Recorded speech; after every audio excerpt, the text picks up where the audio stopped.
Hello there. I think I'm on. Hi, this is Monica. I've got my beverage, and I don't know about you. I don't know. Today is a Sunday, easygoing kind of Sunday. Put some things away. It in Atlanta, we've had some interesting weather, as most people like to talk about. But yeah, today is actually feeling like spring. A few days ago, not so much, but here we are. All right, so I was having a conversation with someone a few days ago, an interview actually, because let me remind a lot of you, I am a performer. And so I was being interviewed for this, I'm assuming it's a documentary, and they wanted some feedback about a particular question that they had posed. And so I also filmed that, by the way. So that could be a master class on how to interview. So I'm just letting you know. But anyway, one of the questions that this person asked me was, are there things that I guess, as an artist, have a I'm trying to think of the best way to say this, like a platform for. Um, and as my performing a persona, I don't necessarily do that.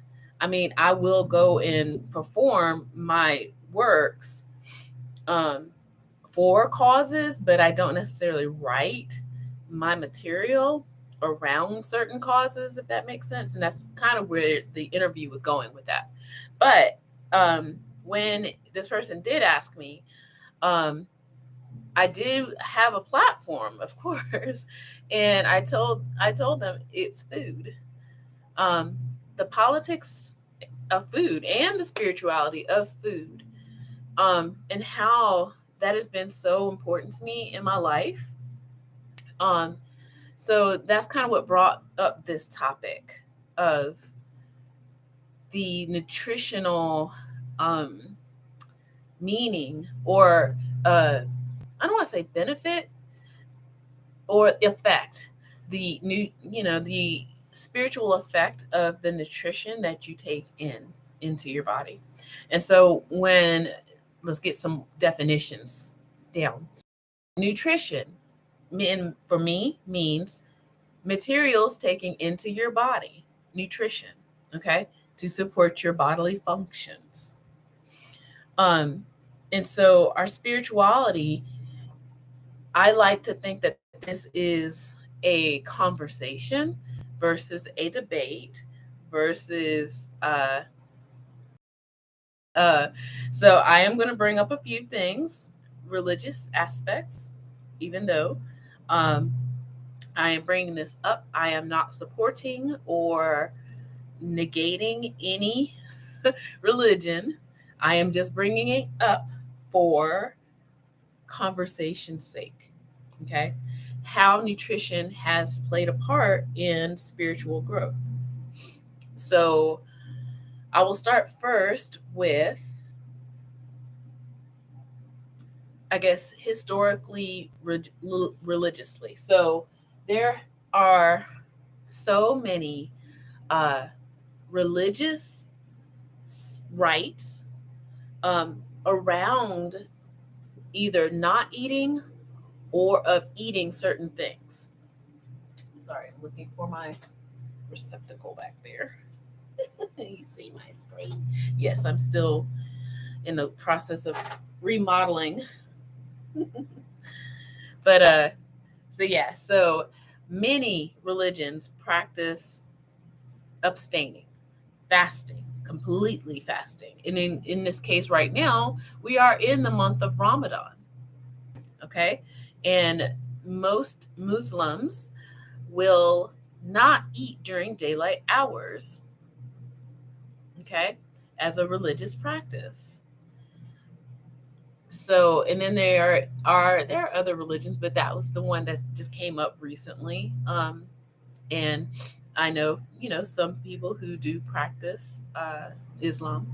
So that is something that I am mindful about when I talk to them. Of course, I want to make sure I don't offend, as far as like, well, we're not going to offer you, things unless you're okay with that kind of thing. And then also in the lines of Islam, most people do know that is in the Islamic faith, they do not consume pork or pork products.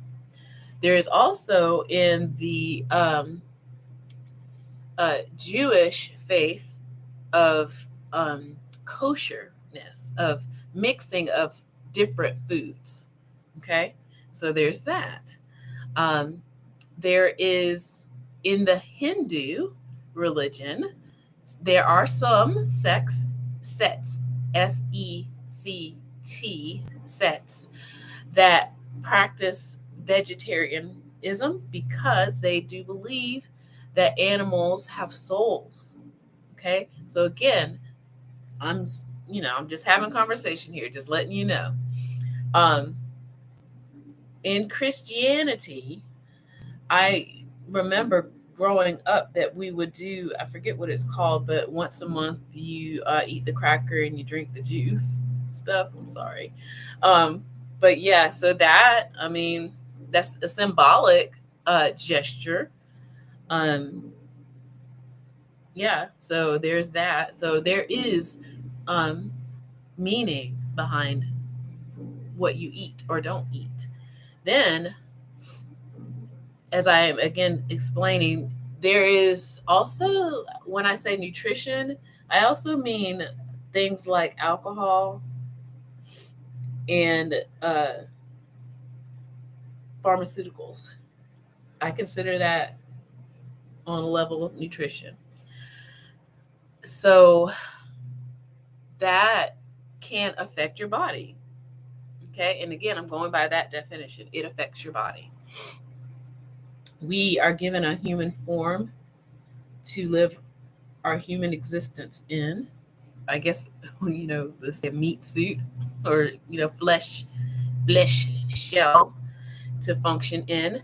And we can tap in and out of uh, levels of consciousness based on how well we take care of our shell. Okay. And I'm not trying to be woo woo. I am, but I'm not. But I'm prove to you what I mean by this. All right. So there are people who eat foods. Let's just go new again, kind of more basic. There are some people who eat foods that when they eat them, they get sick. Their bodies cannot tolerate certain things. Like, for example, there's dairy. A lot of people are allergic to dairy. Nowadays, in the United States, there are people who are gluten allergic, celiacs. And I'm about to do a sidebar here. I'm going to get on my little soapbox. Somebody mentioned, well, I told them the things I don't eat because it doesn't work well in my body. And they're like, do you think you have celiacs? Do you think you have, it's like, there's nothing wrong with me. Do you see what I'm saying? It's like, I can go into the food industry of the United States, but I don't want to. But there's nothing wrong with you. There's just your body chemistry. Not everything is not meant for everybody to consume. And especially if you are looking for spiritual growth, you shouldn't have to just eat everything. Yeah, you can eat everything if you want your mundane physical body to function, but it might not function well. And when your body doesn't function well, your chemicals in your bodies, hormones in your body doesn't function well. That is why there's a lot of people who have diabetes, because they are not functioning well. Now, I'm not talking about type A, I'm talking about type B. where if you're eating a certain diet, that's going against your body. I would consider that to be allergic. I would consider that to be an allergy. The foods that people eat to the point where they become a type 2 diabetic, that's an allergy to me. Your body can't tolerate that. You're forcing your body to tolerate something that it's not meant to take.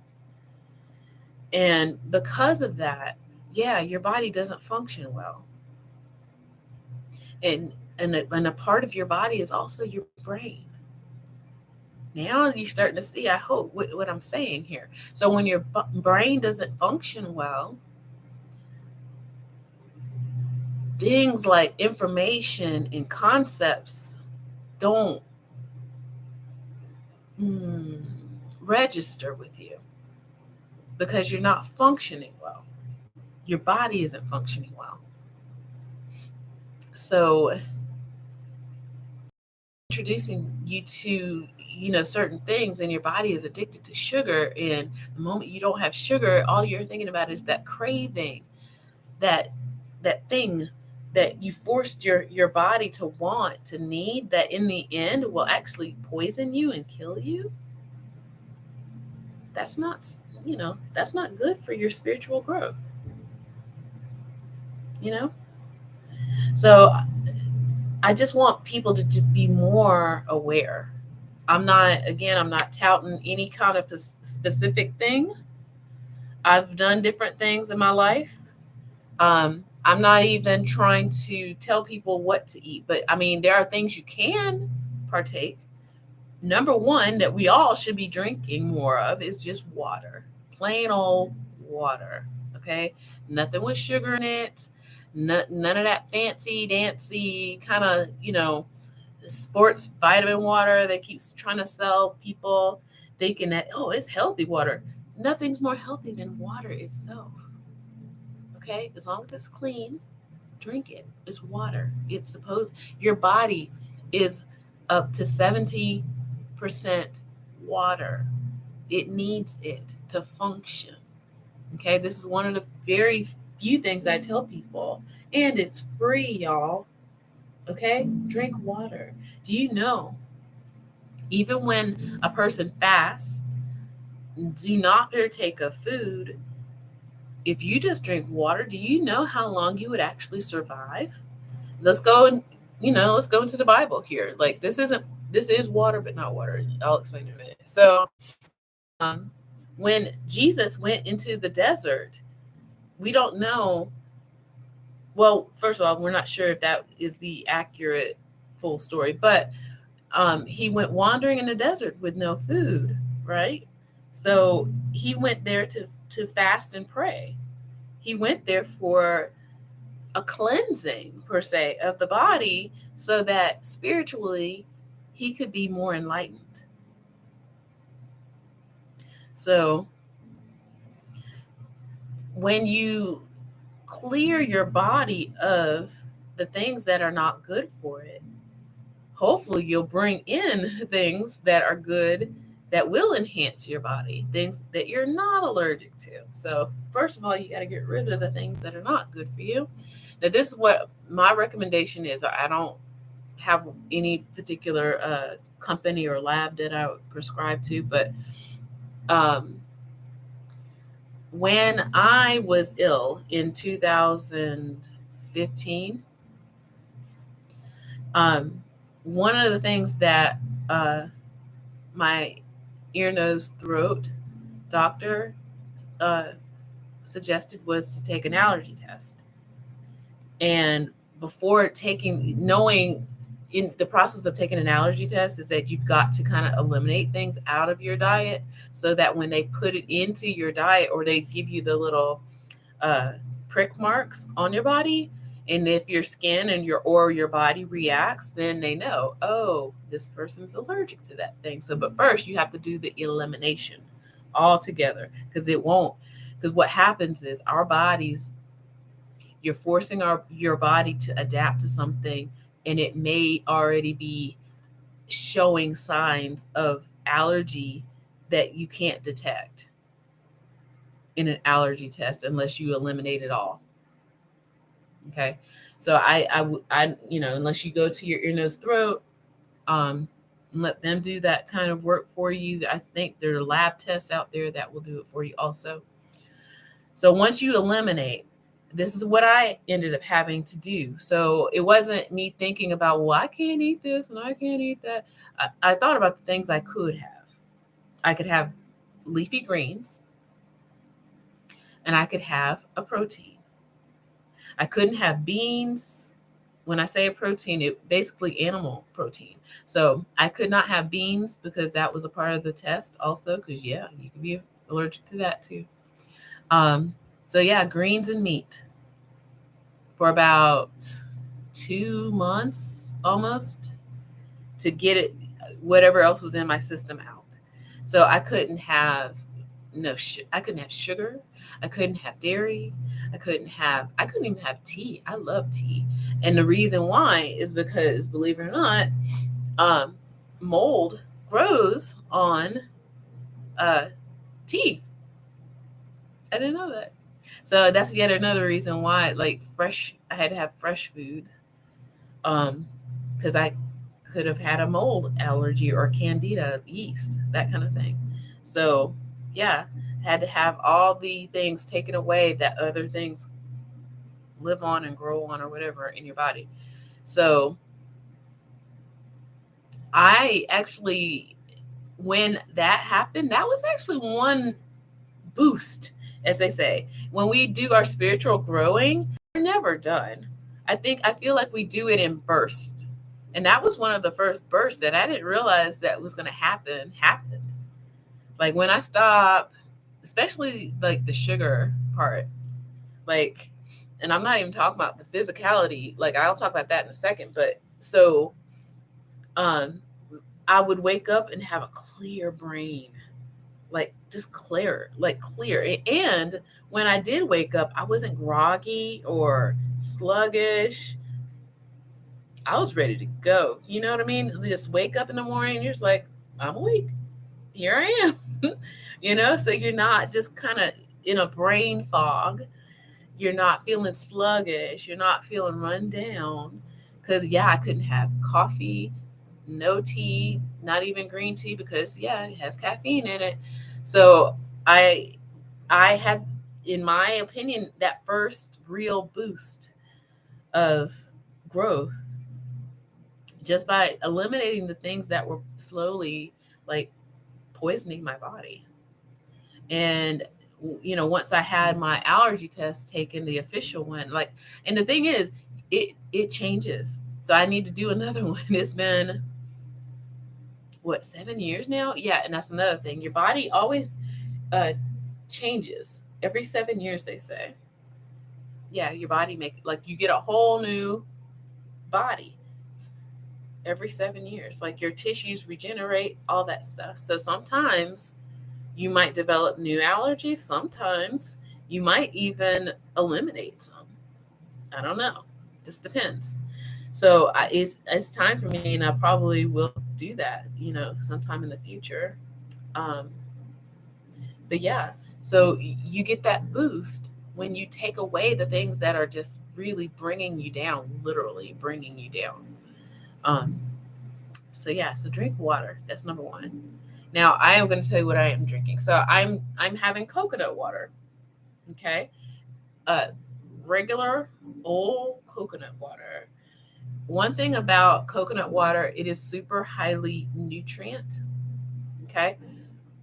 One of the things, and I've mentioned this in another video, we are missing so many minerals and nutrients in our bodies, even if it's organic foods that you're buying, that we're supposed to be getting that in, like, nutrients from the soil, but the soil has been depleted.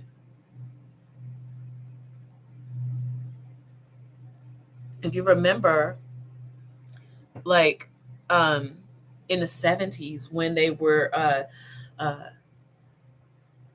promoting cereal, like, breakfast cereals, They would say fortified with vitamins and minerals. And you're like, now that you think about it, it's like, why do you have to put them in the food? Shouldn't it already be in the food?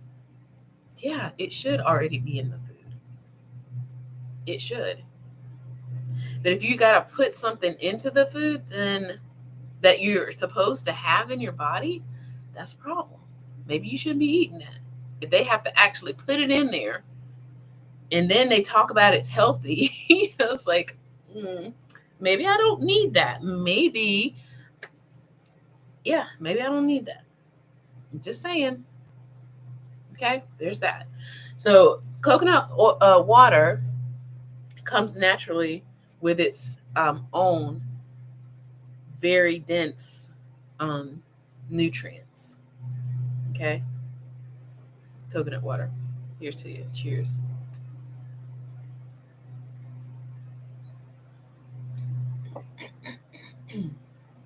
And then there's the things called electrolytes. I'll look that up really quick. That's why one of the reasons our bodies are electric. Okay, we do run on electricity. Okay, with the right conductors in it, we run on electricity. So let me do a quick search. Moving away, sorry, from the screen. Electrolytes. Yep. Electrolytes are minerals in your body that have an electric charge. Yep, they are in your blood, your urine, your tissues, and other body fluids. Electrolytes are important because they balance the amount of water in your body and they balance your body's acid base pH level. So I'm also clicking on what happens when you're low on electrolytes. When you are low, you will have muscle weakness, spasms, cramps, potassium. That's one of those paralysis, respiratory problems. Okay, if it continues, kidney problems may occur because your kidneys are a filtering system. Let me come back. Your kidneys are a filtering system. If you don't have what it needs to do its job, it's going to be a problem. Yeah. So there's that. So I don't want to make this one too long. I probably will cut this short soon, but be mindful of just the basics. We do need water. We do need electrolytes in our bodies, the minerals. Okay. There are, let's see. And again, I'm not here to promote a certain kind of diet because part of it is that you've got to know what your body can process. So before any of that, I'll take an allergy test. Then there are companies out there that do like gut biomes and things like that because they finally have discovered that your gut is the third brain. Okay? You got the brain, your heart is considered a brain, and your gut is a brain, your intuition. If it's not working well, y'all, then you're open to a lot of different things. Okay? So yeah, so when I like I said, when I have that just the basic elimination diet, that boosted me. And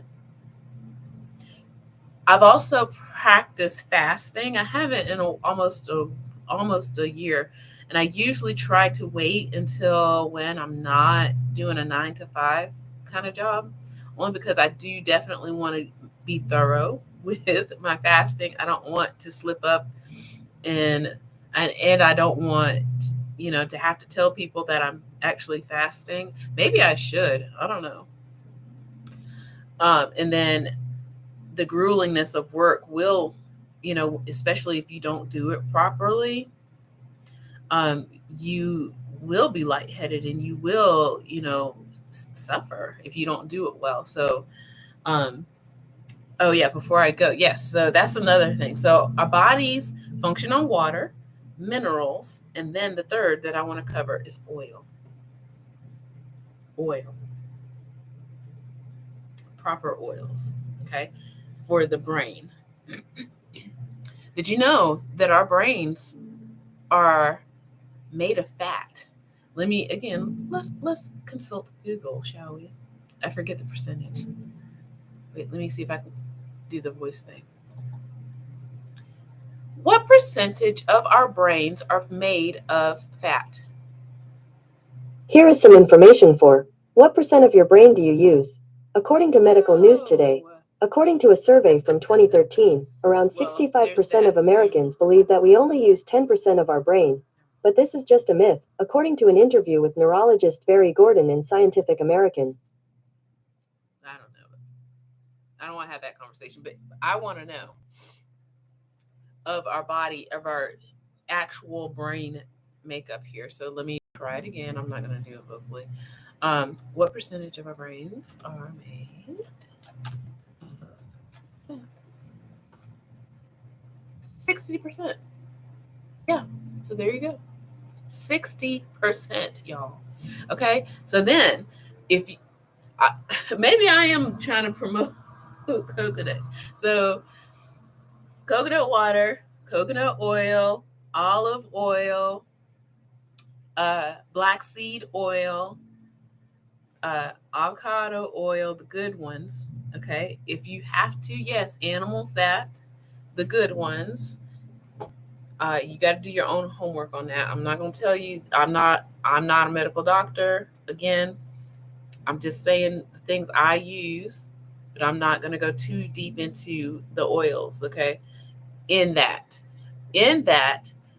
your brain, and I did an experiment. So again, I'm just going to tell you what happened to me. So as I, again, still learning, trying to figure out. So one of the things I figured out was the minerals, that I was depleted in magnesium. And once I started taking the magnesium, oh my gosh, it made such a difference in my life. It made so much of a difference in my brain function and fog and things like that. And that was kind of right before the elimination diet, by the way. I remember doing my homework on brain function and things like this, and I run across the idea of fat, ideally animal fat, for brain function. And so, I'd done almost like a month's worth of researching on it, and I was just so miserable. And I don't know how I was functioning, but I was, our bodies are a beautiful machine. They can take a lot of abuse, but if it doesn't have to, don't. So I clearly remember waiting to go see my parents out in the country. And, some Southern people still have the fat jar. And so, my mom will cook like bacon or whatever and put it in the fat jar thing. And so when I got there, first of all, I'll say that, so driving, it took like 2 hours. It actually took longer because I was just so fuzzy in my thinking, I couldn't stay awake. There was times where I, in broad daylight, could not stay awake, where I was just almost to the point of passing out. Okay, that's how bad, again, the magnesium depletion had been for me. I thought I was like something's, yeah. So that drive was so hard. It was so struggling. And when I got home to my parents' place, stayed there a day or two, I believe.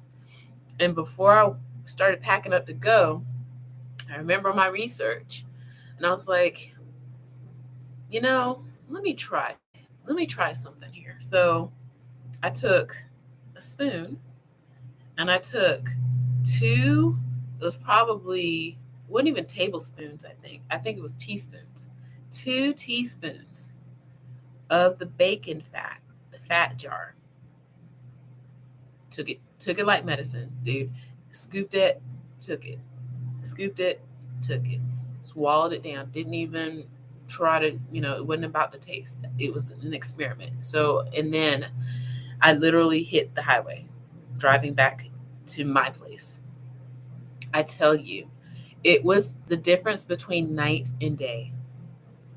My brain cleared up almost instantly. I felt alive. Okay?